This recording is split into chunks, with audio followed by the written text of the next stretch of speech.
नमस्कार, आप देख रहे हैं लाइव हिंदुस्तान। कांग्रेस के सांसद और नेता प्रतिपक्ष राहुल गांधी के सेना को लेकर दिए गए बयान के मामले में सुप्रीम कोर्ट ने उन्हें कड़ी नसीहत दी है। हालांकि उन पर मानहानि का केस चलाए जाने पर सुप्रीम कोर्ट ने रोक लगाकर उन्हें बड़ी राहत भी दी है, लेकिन इसके साथ ही उन्हें नसीहत भी अदालत की तरफ से दी गई है। क्या कुछ हुआ अदालत में, आपको बताते हैं इस वीडियो में।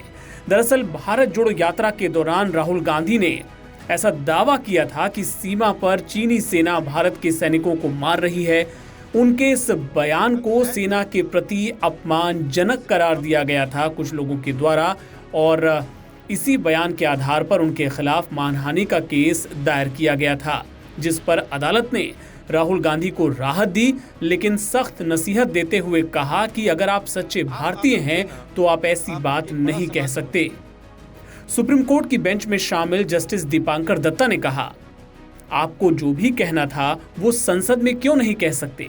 आखिर सोशल मीडिया में ऐसी पोस्ट करके ही चीजें क्यों कही?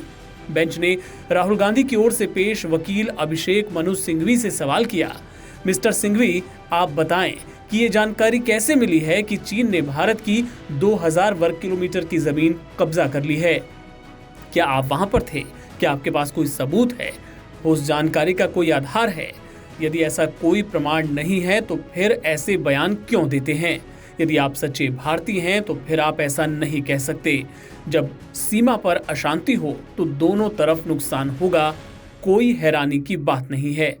Aim right, achieve big. At KR Mangalam University, we provide you the platform to turn your dreams into reality.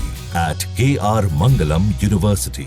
Justice Datta और जस्टिस एजे मसीह की बेंच ने केस पर रोक लगाते हुए राहुल गांधी को बड़ी राहत भी दी। वहीं बेंच ने अपनी मौखिक टिप्पणी में राहुल गांधी को ये नसीहत दी। वहीं अदालत के रुख पर उनके वकील अभिषेक मनु सिंघवी ने चिंता जाहिर की। उन्होंने कहा कि अगर नेता विपक्ष कोई टिप्पणी नहीं कर सकता, कोई मुद्दा नहीं उठा सकता, तो फिर ये हालात चिंताजनक है। उन्होंने कहा कि यदि प्रेस में छपी चीजों के आधार पर नेता प्रतिपक्ष अपनी बात नहीं रख सकते तो फिर क्या करें? ऐसी स्थिति में वो नेता प्रतिपक्ष ही किस बात के रहेंगे? इसके अलावा अभिषेक मनु सिंघवी ने यह भी जोर देकर कहा कि दरअसल मुकदमे दर्ज कर राहुल गांधी को परेशान किया जा रहा है। मानहानि मुकदमे का विरोध करते हुए उन्होंने कहा कि ऐसी शिकायतें दर्ज कराकर परेशान करने की रणनीति अपनाई जा रही है।